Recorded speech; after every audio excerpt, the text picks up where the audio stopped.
इस घटना की गंभीरता को समझने के लिए न्यूयॉर्क की स्टेट यूनिवर्सिटी के प्रोफेसर पॉल राउंडी के इस बयान पर गौर करते हैं।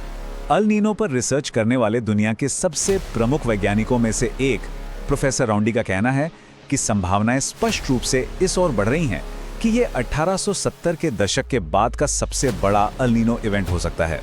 सोचिए, 1870 के दशक के बाद। इस एक लाइन से ये अंदाजा लग जाता है कि प्रशांत महासागर में जो हलचल हो रही है वो कितनी अभूतपूर्व है।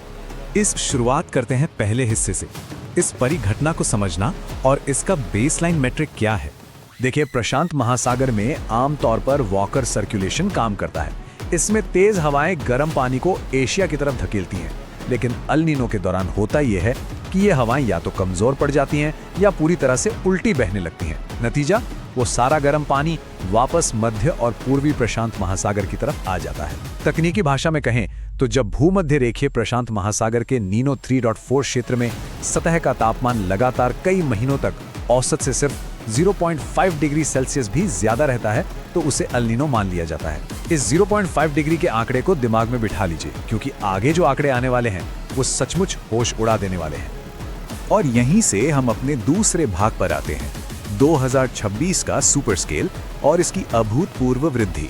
ग्लोबल वेदर मॉडलिंग की दुनिया में किसी चीज के 100% होने की भविष्यवाणी करना मतलब ऐसा लगभग कभी नहीं होता, लेकिन दुनिया की सबसे भरोसेमंद मौसम विज्ञान संस्थाओं में से एक ECMWF का कहना है कि नवंबर 2026 तक इस सुपर अल नीनो के बनने की संभावना अब पूरी तरह से 100% हो गई है। जरा सोचिए, मार्च में यही संभावना सिर्फ 22% थी। इतनी तेजी से बढ़ता ये ग्राफ साफ बता रहा है कि महासागर के अंदर कितने आक्रामक तरीके से बदलाव हो रहे हैं। अभी हमने 0.5 डिग्री के थ्रेशोल्ड की बात की थी, है ना? लेकिन किसी अल नीनो को सुपर अल नीनो का टैग मिलने के लिए तापमान को औसत से 2.0 डिग्री सेल्सियस ऊपर जाना पड़ता है। और यकीन मानिए, ये 2.0 डिग्री कोई छोटा मोटा नंबर नहीं है।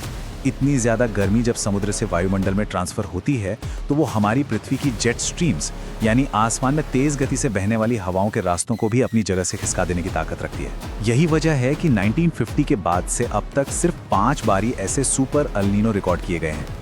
लेकिन बात यहीं खत्म नहीं होती। ताज़ा पूर्वानुमान ये इशारा कर रहे हैं कि 2026 के इस इवेंट का पीक तापमान 3.0 डिग्री सेल्सियस के विसंगति स्तर तक भी पहुंच सकता है। ये सच में एक एक्सट्रीम टियर है।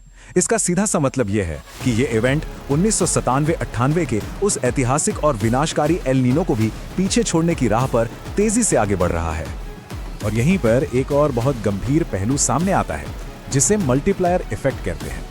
देखिए, अल नीनो वैसे तो एक प्राकृतिक घटना है, लेकिन 2026 का ये इवेंट उस महासागर में आकार ले रहा है जिसका बेसलाइन तापमान जलवायु परिवर्तन की वजह से पहले ही 1.2 डिग्री सेल्सियस बढ़ चुका है।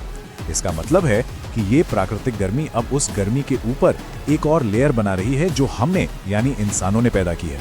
इस मल्टीप्लायर इफेक्ट के चलते ये बात लगभग तय मानी जा रही है कि आने वाले वक्त में दुनिया भर में भयंकर गर्मी के नए रिकॉर्ड बनेंगे। चलिए अब तीसरे भाग की तरफ बढ़ते हैं और इसके पीछे के मैकेनिज्म यानी केल्विन वेव इंजन को समझते हैं। ये पूरी प्रक्रिया हवा के तेज झोंकों से शुरू होती है जो गर्म पानी के एक बहुत बड़े हिस्से को समुद्र की सतह के नीचे की तरफ धकेल देते हैं। इसे ही हम केल्विन वेव कहते हैं। ये लहर फिर पानी के अंदर ही अंदर पूर्व दिशा की ओर बढ़ने लगती है। वैज्ञानिक अक्सर इस केल्विन वेव को एक रिलीज वॉल्व की तरह देखते हैं, क्योंकि जब सालों से गहराई में जमा ये भीषण गर्मी अचानक सतह पर आती है तो ये सीधे हमारे वायुमंडल को हीट कर देती है और बस यहीं से पूरी दुनिया के मौसम का संतुलन डगमगा जाता है।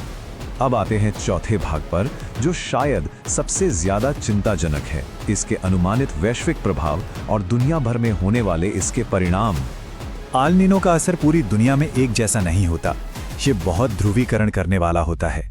उदाहरण के लिए, ये अटलांटिक महासागर में हवा के ऊपरी स्तर को इस तरह बदल देता है कि वहां तूफानों में भारी कमी आ जाती है, लेकिन ठीक उसी वक्त ये पैसिफिक महासागर में तूफानों को और ज्यादा भड़का देता है, जिसकी वजह से हवाई और अमेरिका के दक्षिण पश्चिमी तटों पर बड़े खतरे मंडराने लगते हैं।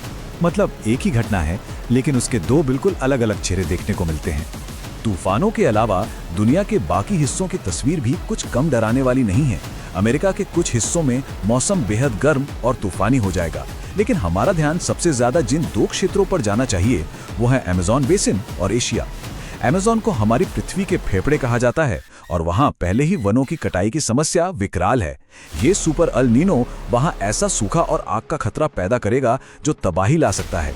वहीं दक्षिण और दक्षिण पूर्व एशिया में ये मानसून की बारिश को काफी कम कर देगा। जरा सोचिए उन करोड़ों लोगों का क्या होगा जिनकी खेती पूरी तरह मानसून पर निर्भर है। ये अन्न और जल का एक बहुत बड़ा संकट खड़ा कर सकता है। और अब हम पहुंचते हैं अपने आखिरी भाग पर, ऐतिहासिक बेंचमार्क। क्योंकि आने वाले कल की तैयारी के लिए बीते हुए कल को देखना बहुत जरूरी है। 5 करोड़, इस नंबर के पीछे की कड़वी सच्चाई को समझना हमारे लिए बहुत जरूरी है। देखिए, आधुनिक युग का सबसे तीव्र अल नीनो 1877 से 1878 के बीच आया था। उस वक्त ग्लोबल वार्मिंग जैसी किसी चीज का नामो निशान तक नहीं था। फिर भी इस अकेली जलवायु घटना ने भारत, चीन और ब्राजील जैसे देशों में इतना भयंकर अकाल पैदा किया कि पूरी दुनिया में करीब 5 करोड़ लोगों की जान चली गई। उस समय के हिसाब से ये दुनिया की कुल आबादी का 3 से 4% हिस्सा था। अगर हम 1877 के उस दौर की तुलना 2026 की आज की वास्तविकता से करें तो अंतर बहुत साफ नजर आता है। आज हमारी वैश्विक आबादी 8 अरब को पार कर चुकी है। हमारे समुद्र पहले से ही 1.2 डिग्री ज्यादा गर्म है और दुनिया भर का फूड सिस्टम कई कारणों से पहले ही काफी दबाव में चल रहा है। हालांकि यहाँ एक बड़ी राहत की बात यह है कि आज हमारी मौसम चेतावनी प्रणालियाँ, सैटेलाइट्स और लॉजिस्टिक्स 1870 के दशक के मुकाबले बहुत ज्यादा एडवांस हैं। अब हम ऐसे खतरों को महीनों पहले से अपनी तरफ आते हुए देख सकते हैं। तो आखिर में निष्कर्ष ये निकलता है कि अल नीनो का आना और मौसम का बिगड़ना तो तय है, इसे कोई नहीं टाल सकता। लेकिन असली सवाल ये है, क्या हमारी आधुनिक दुनिया की संस्थाएं, सरकारें और नीतियां इस महाविनाशकारी प्राकृतिक बदलाव का सामना करने के लिए समय रहते एक साथ आ पाएंगी? जानकारी और विज्ञान दोनों हमारे सामने हैं, लेकिन क्या हम सच में इसके लिए तैयार हैं?